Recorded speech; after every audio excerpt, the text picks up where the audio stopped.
ই মা, আজকে আমার অ্যাসাইনমেন্ট জমা দেওয়ার লাস্ট ডেট। জলদি ওঠ মিষ্টি, তোকে অ্যাসাইনমেন্টগুলো করতে হবে। এই তো কদিন আগে দিল অ্যাসাইনমেন্টগুলো, এর মধ্যে জমা দেওয়ার টাইমও চলে আসলো। সময় তো আর তোর মতো 9:30 অবধি পড়ে পড়ে ঘুমোয় না। ধুর ব্যাং, ভাল লাগে না। এখনো পর্যন্ত একটা অ্যাসাইনমেন্ট কমপ্লিট করতে পারিনি, এদিকে আমার খিদে পেয়ে গেছে। ওই দেখ পাশে জল আছে, জলটা খা। জল খেলে কি আর খিদে মেটে? তাহলে ওই গজাগুলো খা। খালি পেটে মিষ্টি জিনিস খাবো? ও ঠিক আছে, কোনো ব্যাপার না।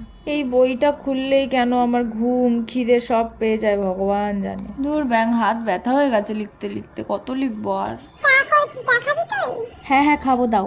বাবা তুই তো সকালে উঠে চা খাস না, আজকে ওটা চা খাচ্ছিস? খিদে পেলে আর কি করা যাবে বলো। তোদের পরীক্ষা কবে থেকে পড়েছে? এই তো সেপ্টেম্বর থেকে শুরু হবে। পড়াশোনা কিছু শুরু করেছিস? পরীক্ষা তো এখনো কত দিন বাকি, এই কদিন পর থেকে শুরু করে দেবো। আর একটু রেখে দাও, আমি না খাই অন্য কেউ তো খেতে পারবে। দুটো খেয়ে লাভ নেই, তখন ভাত খাবো একটু পরে। বাবা তুই কবে থেকে এত ভালো হয়ে গেলি? ভাত হয়ে যা, খেতে পেয়ে যাও।